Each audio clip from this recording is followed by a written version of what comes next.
Mungkin kalian juga bisa prepare buka Anaconda kayak kemarin, masih terkait dengan data yang sama, preprocessing yang sama, tinggal nanti main di datanya sih. Main di modelnya aja. Kita lanjut ke neural network. Sebentar, saya coba cek dulu kira-kira pakai ini atau enggak.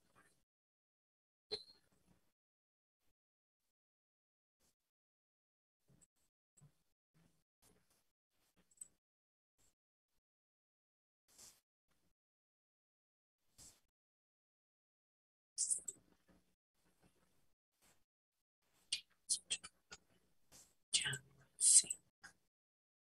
Oke, jangan. Kita tidak lanjut.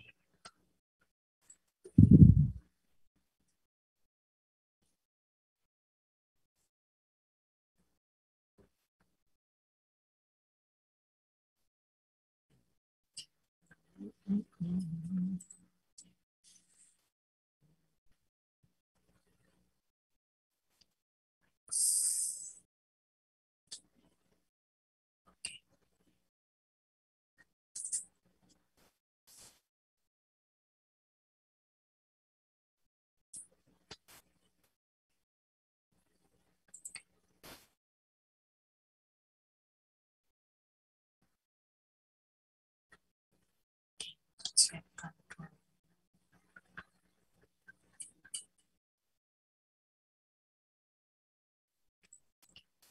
Sekarang saya pakai ini kayaknya.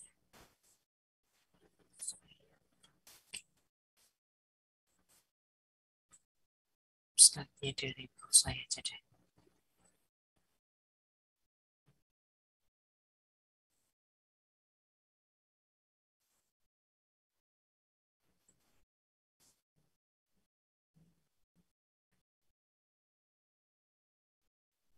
Ya, saya berikan, entah nanti kita coding atau tidak, mungkin saya masih memberikan materi terlebih dahulu hari ini, karena nanti kita coba juga membahas terkait tipe-tipe yang ada di neural network gitu ya. Besar harapan saya sih kita bisa membahas semuanya. Makanya untuk kasus ini saya berikan atau saya sempatkan untuk ketemu beberapa kali pertemuan. Mungkin kayak kemarin satu metode satu pertemuan gitu ya. Nah, untuk neural network ini karena besar sekali dan apalagi kita sudah menghadapi deep learning, sudah banyak sekali tipe jaringan ya, sehingga mungkin butuh beberapa kali pertemuan untuk fokus di sini. Makanya kenapa saya bilang di awal itu saya agak sedikit berbeda, karena ya untuk menjembatani antara uh, mata kuliah ini dengan yang sekarang. Gitu, karena kita tidak punya mata kuliah deep learning sendiri, kita nggak punya mata kuliah machine learning sendiri, jadi ya saya uh, tabrakkan di sini aja gitu daripada saya harus membahas kalkulus predikat.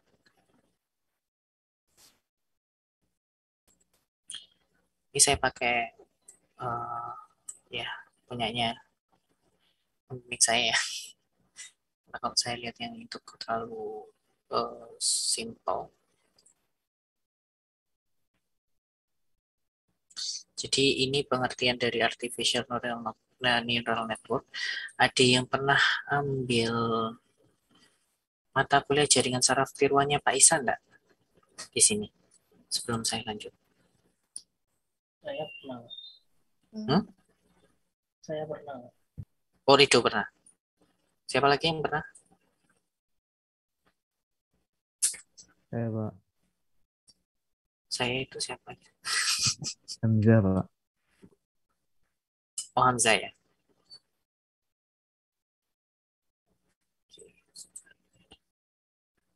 Oke, jadi mungkin yang sudah pernah ambil juga bisa menambahi saya, ataupun kalau misalkan saya ada yang miss bisa didiskusikan juga.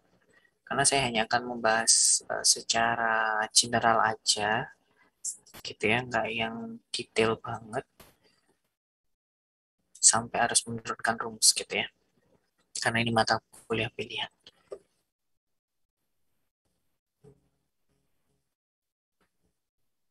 Ini hanya pengertian saja sih. Jadi secara formalnya ini terinspirasi dari sistem ya human brain gitu ya. Dan ini merupakan uh, kumpulan dari ya, beberapa unit gitu, yang mana dihitung melalui fungsi yang ya sederhana. Contohnya misalkan kalau kalian tahu ya menjumlahkan, kemudian eh, untuk membaca informasi yang dari step sebelumnya diperlukan adanya fungsi aktivasi gitu. Nah, ini dituliskan di sini beberapa perhitungan yang berguna di feedforward multilayer-nya. Ini yang tadi saya bilang, ada penjumlahan, ada perkalian, ada ya threshold. Di sini adalah kita bisa pakai menggunakan fungsi aktivasi gitu. Ada sigmoid, ada softmax kalau sekarang, ada relu, ada tangan hiperbolik dan sebagainya. Gitu ya. Ini saya tidak perlu membahas secara historikalnya kenapa bisa muncul. Ya basically-nya hanya dari sini ya. Dan saya kemarin sempat baca ada satu paper baru, tapi saya lupa dari mana ya. Ada di forum gitu, yang ternyata mereka memikirkan kalau misal ini kan baru satu ya. Kalau misalkan ada dua neuron gitu, dua atau tiga neuron, dan mereka memikirkan causality-nya. Lebih kompleks lagi. Saya tidak akan membahas itu, mungkin kalau kalian sudah S2 itu baru bisa.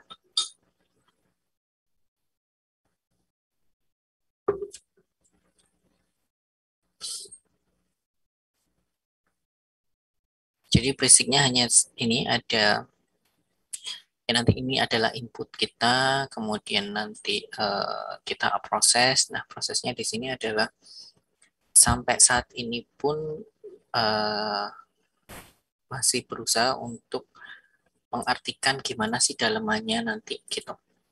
Makanya metode ini masih dikatakan atau tergolong sebagai metode yang black box gitu ya. Di dalamnya kita tidak tahu seperti apa secara detail. Kalau naif bias kemarin kan kita bisa tahu nih, oh secara statistiknya itu seperti ini. Dia mencari posterior yang paling tinggi gitu ya. Kemudian kalau di season 3 kita bisa tahu, oh secara causality-nya nanti dari mulai atribut ini sampai ini gitu ya. Itu berdasarkan ya statistik based approach lagi. Ada information gain, kemudian ada gini yang kemarin saya pernah sebutkan.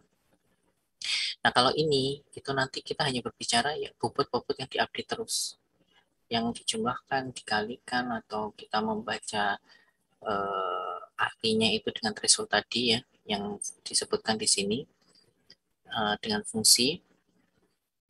Itu kita sebenarnya tidak tahu apa sih artinya bobot itu gitu. Makanya jaringan saraf tiron itu masih dikatakan sebagai model yang black box gitu ya. Ini secara ininya aja sih contoh-contohnya. Saya mungkin langsung aja. Nah, ini gambarannya, jaringannya ya, yang sudah dapat jaringan saraf tiron mungkin langsung bisa tahu. Ini adalah input layernya, nanti ya berupa vektor ataupun berupa matriks gitu ya, karena mungkin kita bisa berhadapan dengan yang namanya page gitu ya. Kalau di contoh misalkan di image, berarti kan kita pasti mainnya adalah ya matriks gitu. Itu satu channel misalkan untuk yang di chip. Kemudian ini hidden layer-nya. Nah, di sini yang kita anggap kita nggak tahu sebenarnya isi di dalamnya ini apa. Kita hanya memperbaiki, memberikan bobot-bobot dari input layernya, dari input datanya, sehingga seolah-olah kita bisa menebak gitu di sini untuk di output layernya. Nah, ini yang kalau saya kaitkan dengan yang pernah saya bahas di awal, bahwa kita bisa membentuk classifier sebagai suatu fungsi. Nah, di sini adalah F sama dengan sigma, kumpulan dari bobot-bobot ini, ya, W, katakanlah bobotnya, W1, W11, W12, W13, W21, W22, W23, dan seterusnya gitu ya, ditambah dikali dengan inputnya. Ya, kalau ini W11, W12, W13, berarti saya kalikan dengan X1 ya. W21, W22, W23, maka saya kalikan dengan X2, dan seterusnya. Ditambah dengan ada bias untuk mengontrol model kita, ya istilahnya kayak biar tidak terlalu generalize, biar tidak terlalu general gitu ya. Gitu. Itu adalah classifiernya. Y sama dengan sigma W kali X ditambah B. Gampangannya seperti itu. Nah, ini kita berbicara tipe-tipe dari ANN. Sebelumnya kita memang berbicara feed forward dan recurrent awalnya. Ya, tanpa ada big pro awalannya. Jadi hanya cyclic directed dan cyclic graph. Kita hanya menuju dari input sampai ke outputnya. Kemudian kalau recurrent itu dia belum ada big pro sih di situ. Dia hanya ada cycle-nya untuk ya mempertahankan gampangannya kalau secara ininya adalah informasi di barisan sebelumnya, gitu ya, informasi-informasi sebelumnya untuk dipakai saat ini. Gitu. Kalau kita sudah berbicara tipe yang lebih jauh lagi, ada long short term memory atau bidirectional lagi, itu lebih jauh lagi. Gitu. Nah, nanti saya akan membahas khusus untuk detail ini kalau saya sudah masuk di deep learning ya. Dalam artian sebenarnya kita juga bisa sih berbicara itu tanpa di case deep learning. Ini ada satu link sebenarnya yang saya masih senang dengan pembahasannya orang ini gitu. Dia dulunya profesor di MIT, tapi saat ini dia benar-benar lepas dan bikin perusahaan sendiri. Kalau saya ngikuti ya, dan dia juga YouTuber. Kalau kalian memang berusaha untuk mencari, dia jadi istilahnya podcast untuk orang-orang yang terkait dengan deep learning awalannya. Sekarang saya kurang tahu. Dulu saya mengikuti kayak misalkan dia mengundang si Elon Musk dan sebagainya. Si kata Yan LeCun dan sebagainya. Bahkan secara matematika itu dia juga pernah mengundang satu pakar matematika. Di situ ya si gimana ya, kalau nggak salah ingat saya itu dia membahas si pakarnya itu ya kebodohannya orang engineer gitu, kalau boleh saya bilang ya, bahwa sebenarnya yang mereka lakukan itu ya logikanya matematika semua gitu. Ya memang tetap butuh yang namanya environment gitu ya, tapi logiknya ada di sana semua gitu. Dan itu sangat menarik pada saat saya ikuti. Ini dia juga menyebut sudah mensummarize ya di saat itu ya, kalau saat ini sudah berkembang lagi. Tapi ini yang boleh saya bilang summary yang paling praktis yang bisa saya dapatkan. Kita ada feed forward neural network, kemudian ada convolutional neural network ya, kalau ada Big-Pro ya saat ini semuanya sudah pakai Big-Pro ya. Kemudian ada recurrent neural network, ada encoder decoder, kemudian ada untuk unsupervised berarti kita berbicara autoencoder, kemudian ada generative adversarial network, dan ini reinforcement learning. Ini sendiri. Nah, ini kemarin yang sempat saya kerjakan dengan, bukan saya yang mengerjakan ya, TA-nya, saya jadi lupa ya, Avandi. Saya sempat ayo kita coba memulai sesuatu yang belum pernah dilakukan di jurusan gitu ya. Starting from ya untuk menjembatani bahwa kita orang matematika ya saya mulai dari sini. Kalau nanti ada yang tertarik mungkin kita bisa berbicara di encodernya di sini. Gitu ya. Atau mungkin bahkan di metodenya nanti di jaringannya karena ini nanti pada saat di sininya kita mungkin bisa pakai CCNN ini. Kalau case-nya memang image-nya atau yang lainnya gitu. Jadi ini nanti saya bahas, tapi nanti dulu kita masuk salah. Masuk di sini dulu. Nah, ini gambarannya yang tadi saya bilang secara sederhananya ya, kalau kita berbicara perseptron saja, single layer network. Katakanlah saya punya X1, X2, sampai Xn ini adalah input. Input bisa apa saja. Bisa mau image, bisa mau time series, bisa mau text gitu ya. Kemudian setiap input ini akan diwakili dengan bobot gitu, ada W1, W2, Wn. Paling gampang ya diberikan 000 atau kalau kalian mau make it optimal ya berarti kita bisa gabungkan dengan GA dulu untuk menduga atau mengestimate bobot awal dari input ini. Misalkan seperti itu. Gitu ya. Nah, ini ada biasnya. Sehingga nanti proses pembelajarannya di sini yang tadi saya bilang classifiernya adalah WJ sigma WJ kalau tadi saya WI ya. Belum sih. W gitu aja ya. WJ XJ gitu ya. Kalau kita tambahkan ada bias ya berarti nanti ditambah 1 di sini. Tuh. Nah, fungsinya ini nanti outputnya bisa 1-1 kalau saya memang berbicaranya adalah binary classification ya. Kalau mau multiclass ya bisa pakai posterior itu ya. Kita cari argmax-nya kelas mana yang paling tinggi gitu. Nilai posterior probability-nya. Gitu ya. Nah, kebetulan kalau di saat ini kalau dulu mungkin kita masih berbicara awal-awal kita masih berbicara strategi untuk one versus one atau one versus all gitu ya. Untuk mengatasi kasus multiclass classification. Nah, untuk saat ini kalian sudah dibekali, maksudnya di Python itu sudah ada loss function yang memang menjembatani, bukan menjembatani, mengatasi permasalahan di multiclass. Itu saya kalau nggak salah ada sparse categorical class, sparse categorical loss kalau nggak salah ya. Nanti coba dicek lagi lah, saya agak lupa. Ada juga yang binary loss gitu. Nah, ini tujuan dari aktivasi fungsi S adalah kita menginginkan unit to be active mendekati +1 ya, karena kalau binary class berarti kita pasti fokusnya yang di positif ya, di kelas positif. Yang di right-nya, sedangkan kita maunya tidak, selain itu kita maunya menjauhi yang kelas negatif. Di sini adalah yang -1 dianggap sebagai wrong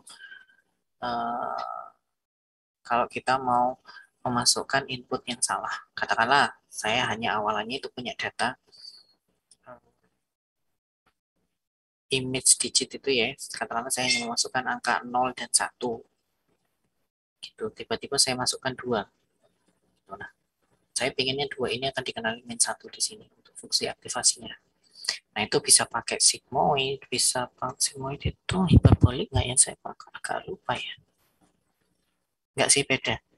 Sigmoid itu 1/1 plus ya. 1 plus saya pangkat 1 per, saya kalau lupa sigmoid. Sebentar.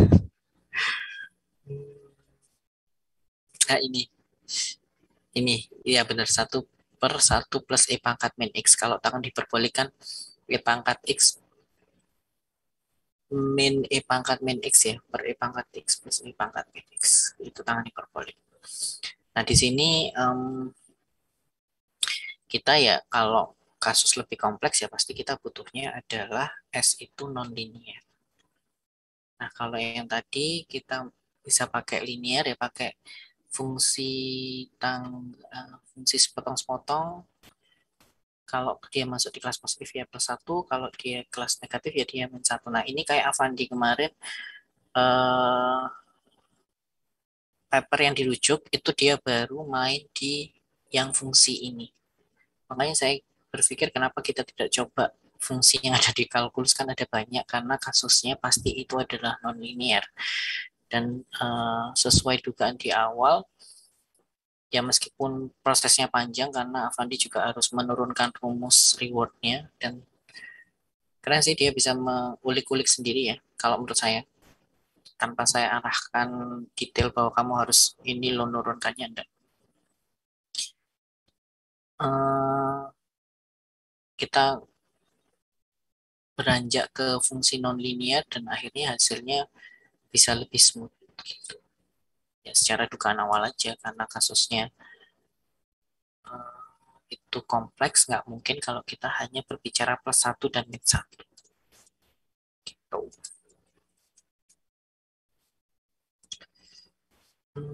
Ini processingnya,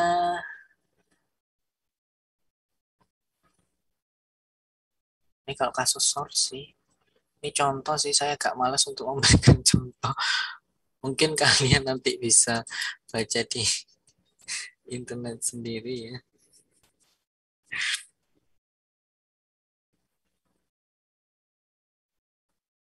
Karena ini harusnya materinya Pak Isa, jadi saya skip aja.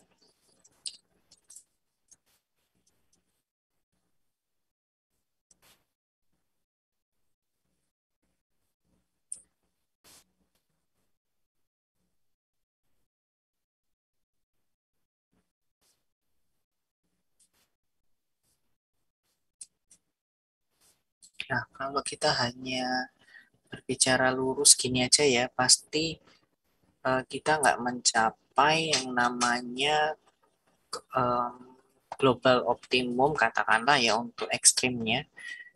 Mungkin kita hanya punya lokal optimum, tapi itu pun kita belum tahu apakah dia converge atau tidak gitu ya.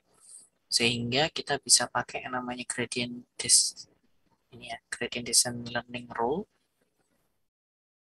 Ya, ini penurunannya gitu.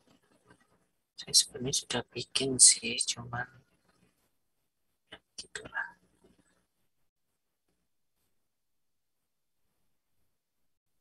Saya mungkin langsung lewati aja.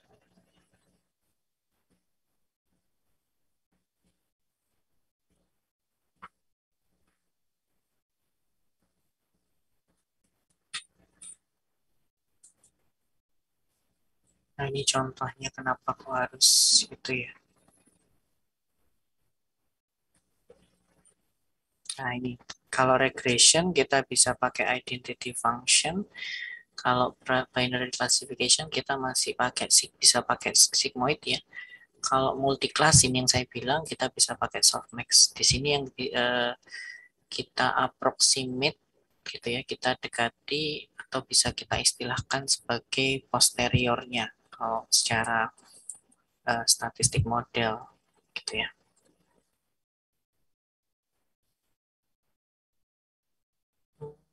Ini algoritma backbone-nya untuk ya tadi gampangannya gini sih, ada nggak ya?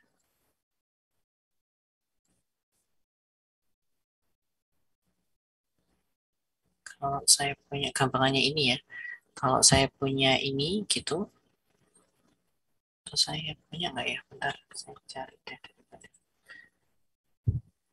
Itu terlalu mumet. Saya udah masukkan tapi di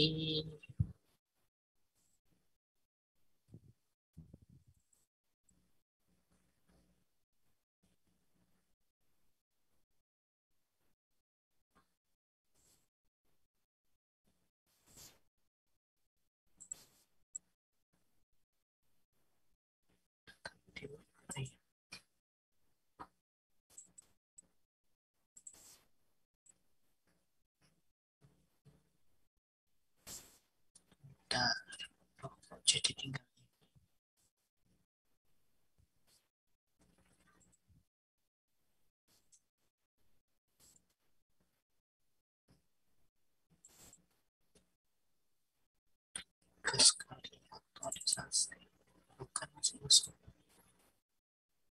Taruh mana ya?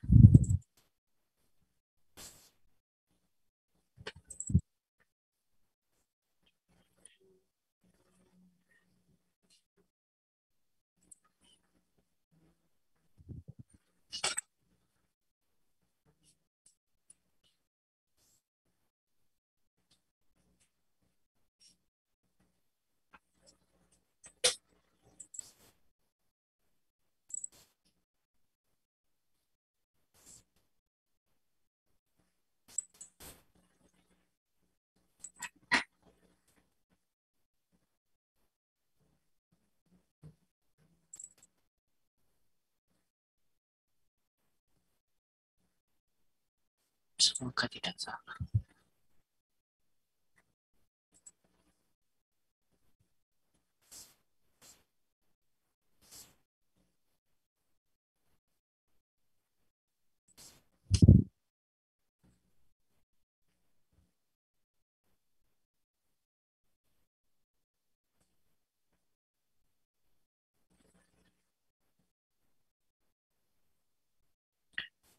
Ternyata saya sudah bikin ini toh. Saya baru sadar.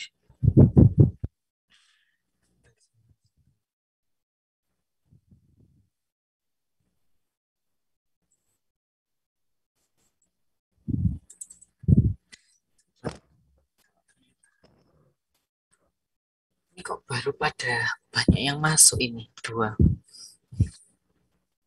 Kurang tak?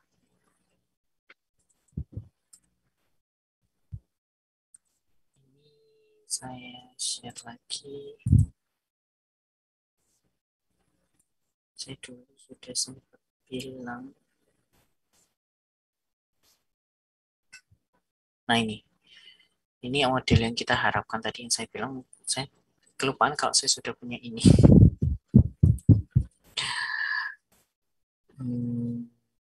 Ya ini ada step, ada sigmoid, ada tangan hiperbolik, ada relu ya. Kemudian ini algoritmanya untuk perceptron learning rule-nya. Jadi kita hanya based on error ini, gitu ya.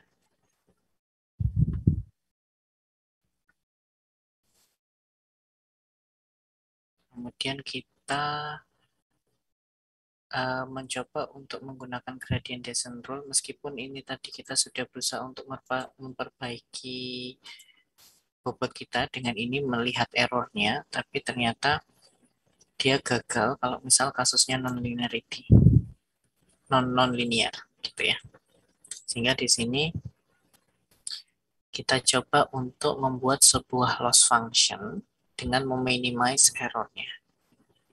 Di sini dia tanpa ada threshold, dia cuma memperbaiki gitu aja. Ini penurunan gradient descent-nya.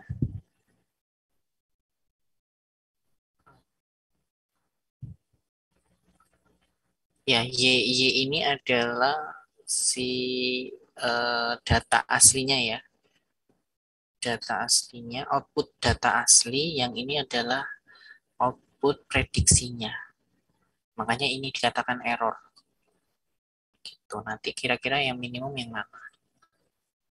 Dari bobot itu nanti kita pilih. Gitu. Nah, pembuktiannya di sini. Karena kita berbicara bobot, ya maka ada delta W sama dengan kita berikan ada suatu trade-off ya di sini minus alpha nabla E W. Yang namanya nabla berarti turunan parsial ya kalau di matematika. Tinggal ini kita turunkan si sigmanya.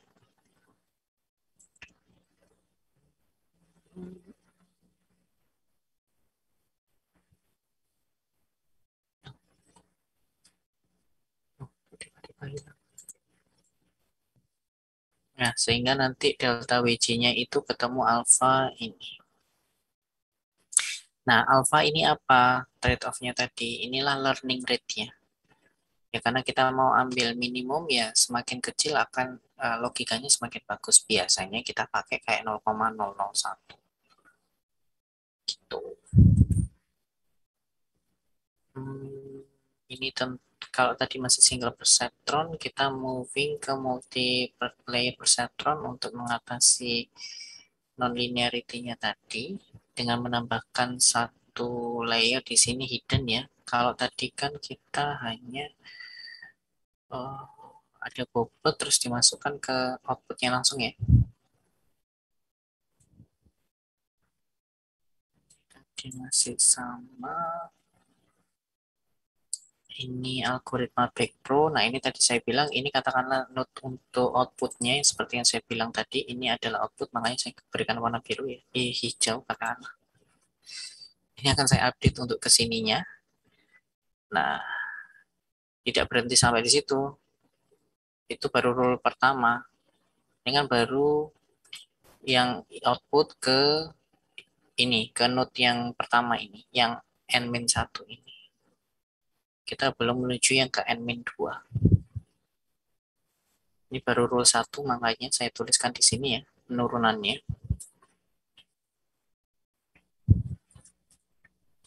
Nanti kita baru lanjutkan untuk rule 2-nya, ya chain rule ya Mas ya. Dari yang N tadi kita sampai ke inputnya. Ini sudah dapat, nanti ini ke inputnya. Gitu ya. Baru kita bisa gunakan tuh update bobot yang dari hiddennya ke inputnya ini. Gitu. Intinya seperti itu.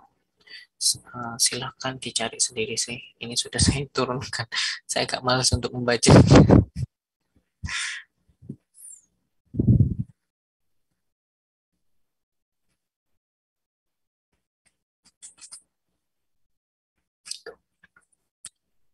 Nah, hal-hal yang perlu diperhatikan, mungkin saya langsung ke codingnya ya sebentar.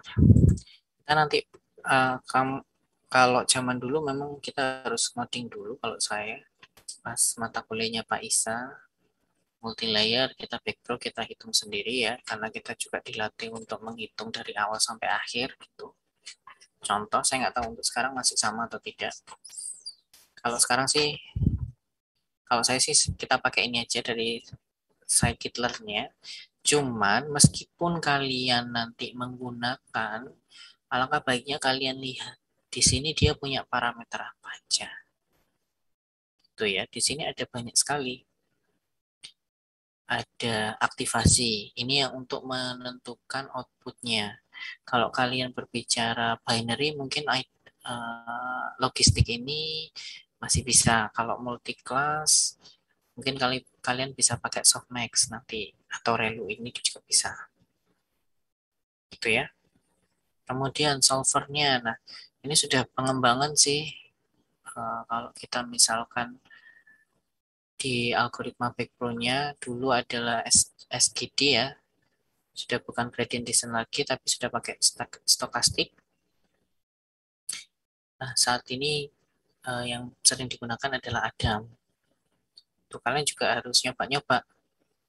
Kadang cuma SGD pun kita bisa mendapatkan hasil yang bagus gitu. Kadang kita memang butuh Adam, tapi defaultnya adalah Adam karena ini yang sering kali dipakai saat ini.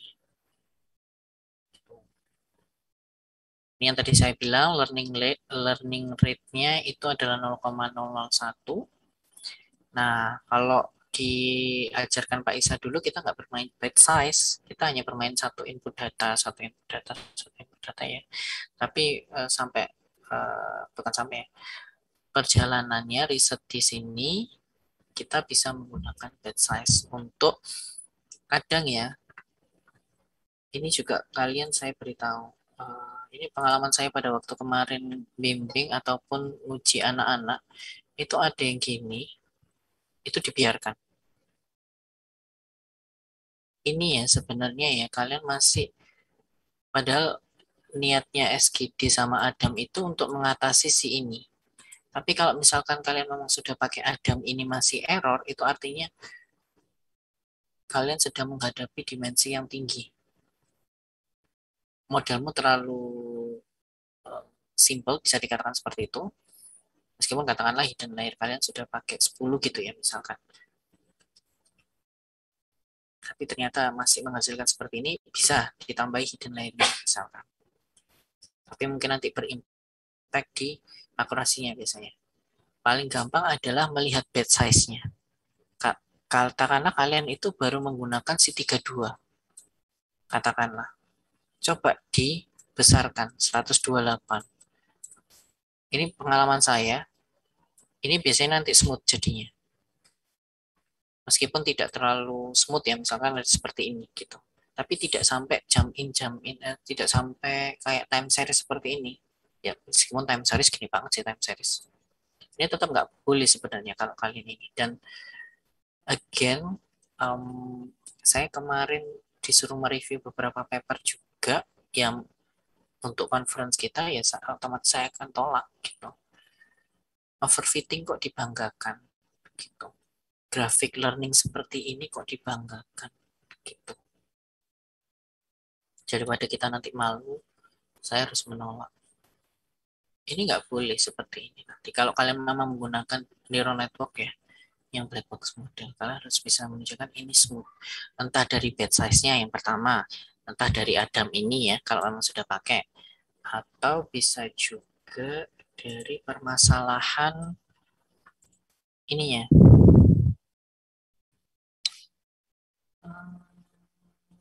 Momentum bisa.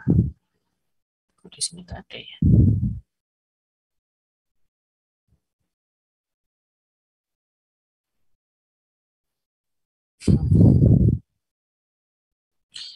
Kalau saya bikin sendiri sih, kita bisa ada regulatornya.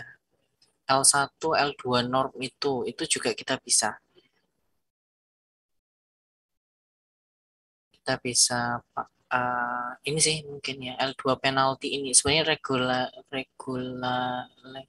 regulasi termnya ini kita bisa pakai.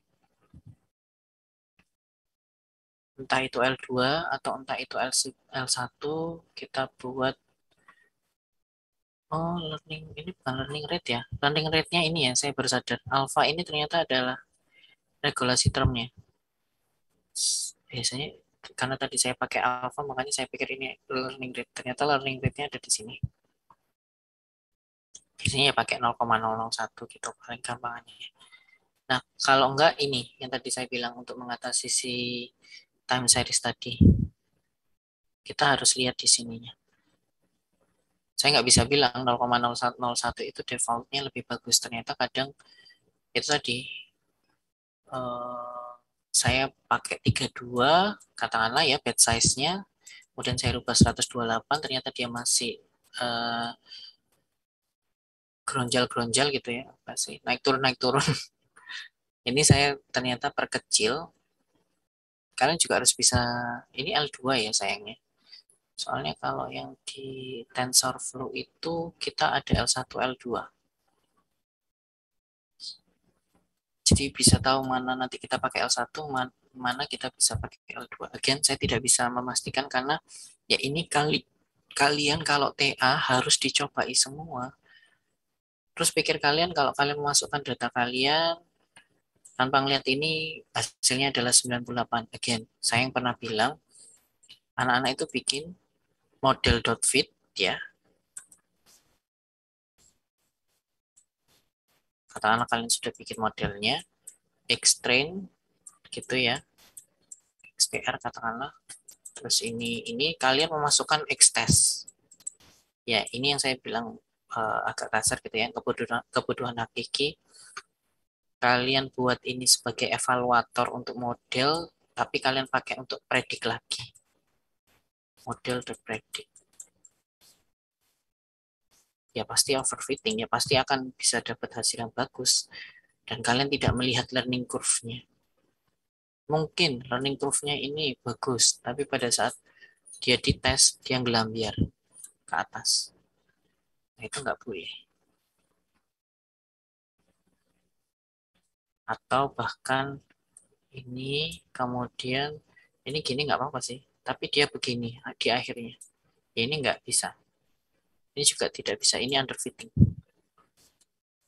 Ini juga tidak boleh. Bergerigi-gerigi ini juga tidak boleh. Gitu ya. Jadi saya tekankan sekali lagi, kalian harus main di sininya.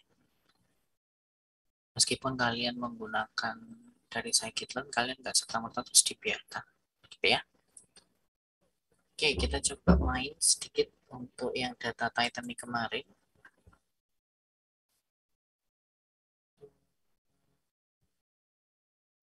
Saya stop share dulu ya. Ada yang mau ditanyakan sambil saya buka ininya dulu? Kalian juga coba buka.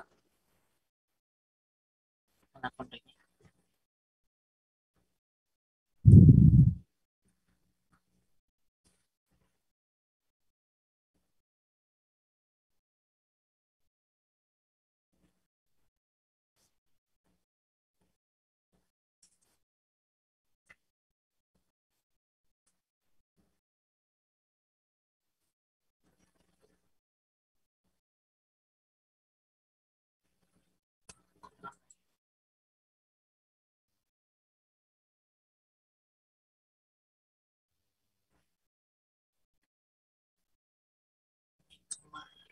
Kelas lagi ya. Saya masuk bikin aja.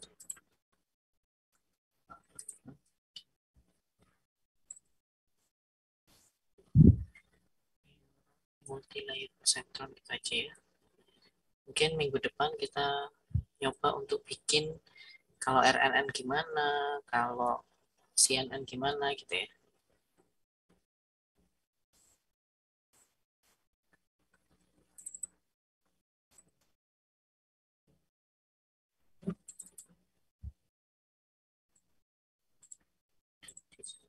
Yang kemarin.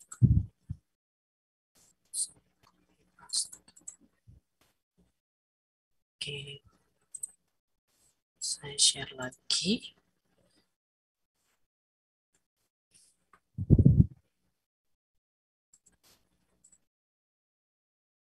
Saya sudah bikin baru.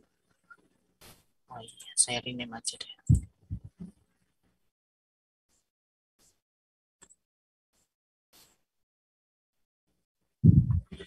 Multi layer perceptron.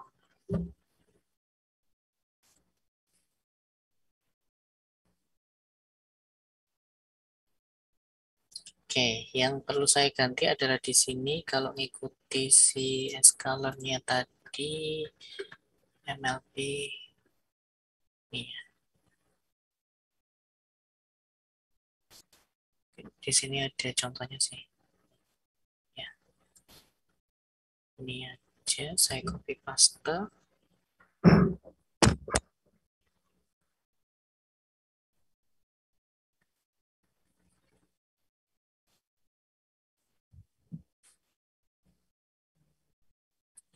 Ini masih sama.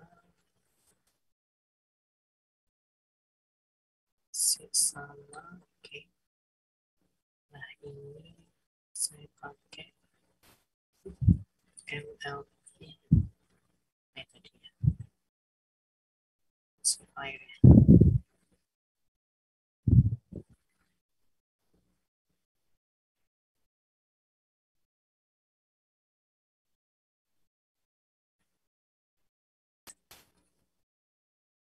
Saya masih pakai default semua aja.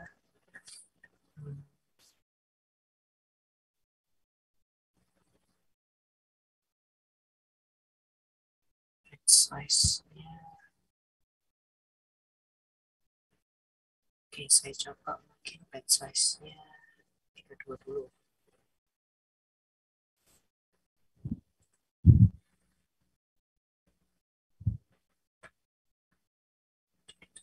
Dan Discord.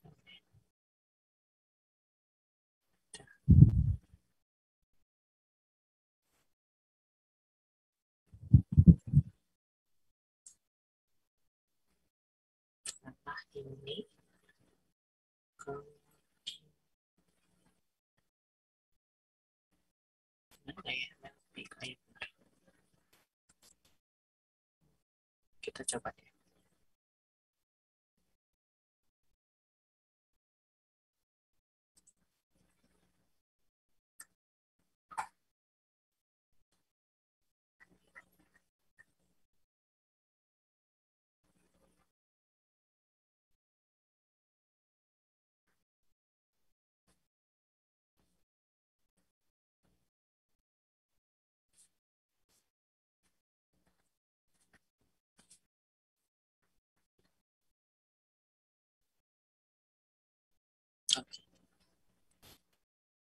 Nah, ternyata di sini jelek ya.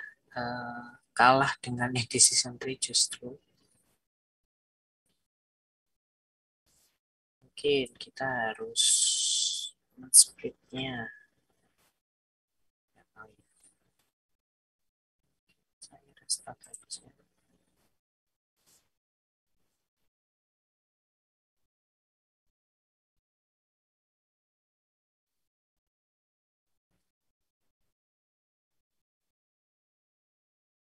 Oke, tambah jelek. Berarti itu tadi sudah bagus.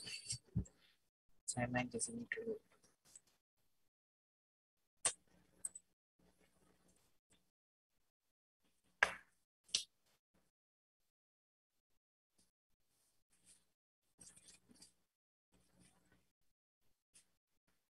Nah, ternyata kita bisa lebih bagus. Gitu ya. Kemarin apa ya?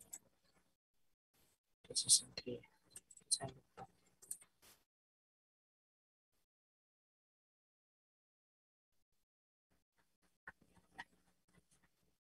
Oh, lebih bagus di season 3 masih ada. Kalau di 4. Misal kalau saya kecilkan, apa yang akan terjadi?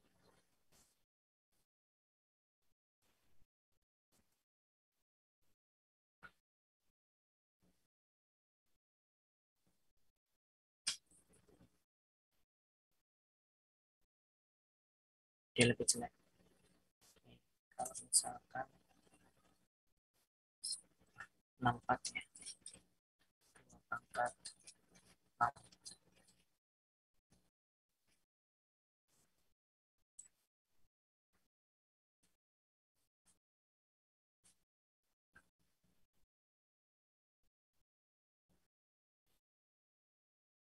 Oke, ternyata memang kita lebih bagus pada saat 32. Nah, nanti silahkan dicoba kalau misalkan dengan parameter yang lain seperti apa, gitu ya.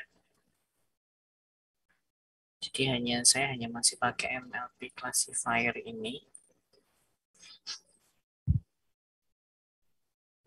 Untuk minggu depan saya masuk ke recurrent neural network. Ada kaitannya dengan LSTM dan ada kaitannya dengan PLSTM. Untuk ini saya belum jadikan tugas, nanti kita coba beranjak kalau misalkan kita pakai TensorFlow seperti apa.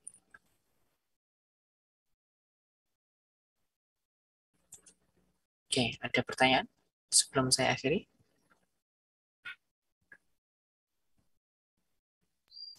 Pak izin bertanya, Pak.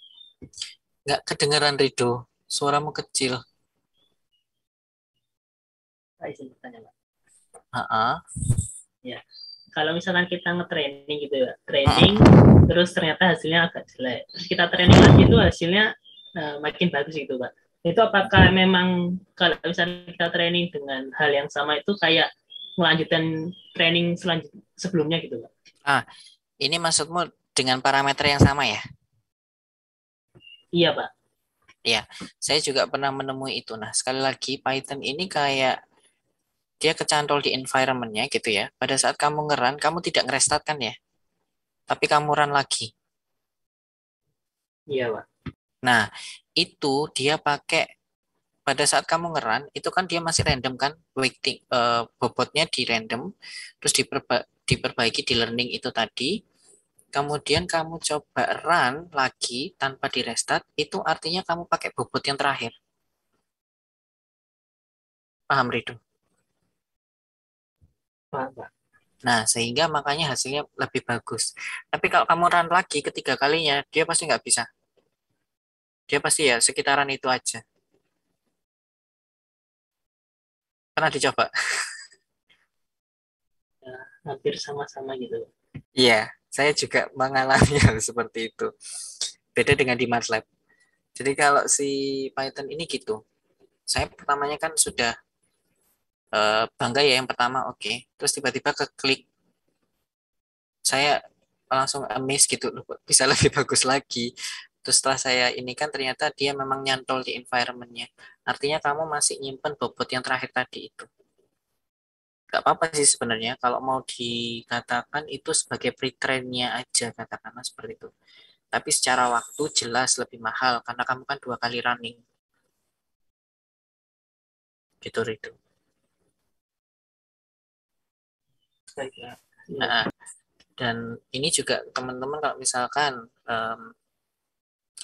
sudah ada reference paper gitu ya, kemudian kalian ada codingannya, kemudian kalian run padahal dengan dataset yang sama, metode dari coding mereka gitu, terus akurasinya itu berbeda gitu. Nggak usah gupuh dulu, nggak usah ngamuk dulu atau mencaci papernya ya. Again, mungkin kasusnya kayak Rido tadi, mereka mengulangnya 2 kali, itu adalah case pertama. Case kedua, mungkin pada saat mereka men-share parameternya, mereka mungkin menghidden beberapa. Artinya, katakanlah batch size-nya yang mereka pakai di paper itu kebetulan nggak ditulis gitu ya, katakanlah. Mereka pakainya sebenarnya adalah 512, tapi yang ditunjukkan di GitHub-nya adalah 64. Nah, itu memang triknya mereka kadang-kadang. Yang ketiga, worst case-nya adalah, ya ini namanya, apa ya istilahnya, black box model ya, karena randomly-nya mungkin bisa jadi berbeda antara satu dengan yang lainnya. Ini kemarin juga sempat saya bilang di sini di workshop ya, saya lupa. Pengalaman yang sama Jepang itu, yang sama Pak Sabdan, Pak Muklas, orang sistemnya yang bikin sistem ya, kalau kita kan bagian metode developnya, orang yang bikin sistemnya kan memang harus mencocokkan antara Mac, kemudian Windows, kemudian Linux ya. Mac dan Linux tidak ada masalah, Windows bermasalah.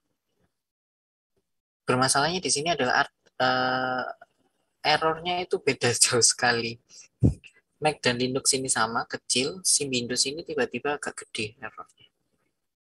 Gitu. Nah, ini juga masih, karena masih beta version ya kalau menurut saya, si Scikit ini. Kadang beda environment, beda perlakuan lagi. Itu worst case-nya. Jadi nggak usah kaget. At least kalau memang masih di tahap yang 90% ke atas, untuk kalian TA tidak ada masalah sih. Pak, nanya Pak. Berarti kalau yang pakai trik yang itu kan berarti run 2 kali ya? Udah pasti nanti akurasinya itu tambah gede kan ya? Tambah gede karena itu nggak apa-apa Pak berarti. Ini again kalau dari sisi ini nggak ada masalah karena kita nggak berbicara running time, efisiensi model. Kalian kan masih ke ya mencoba tuning hyperparameter untuk hasil akurasi yang lebih baik gitu misalkan. At least modelmu tidak yang overfitting atau underfitting gitu. Paham ya? Iya paham Pak. Kecuali tujuanmu memang nge-state kalian pengen efisiensi, itu nanti tak kejar. Oke Pak. Ada lagi yang mau ditanyakan?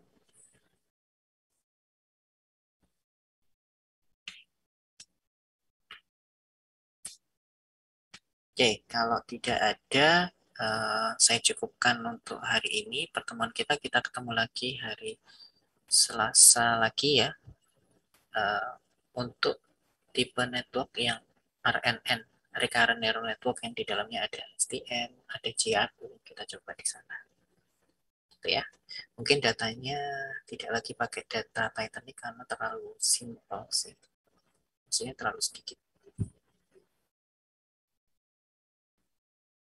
Oke, kalau tidak ada pertanyaan, saya tutup. Terima kasih, selamat siang, dan Assalamualaikum warahmatullahi wabarakatuh. Waalaikumsalam. Terima kasih Pak. Sama-sama. Saya end dulu ya. Ya Pak. Ya, Pak.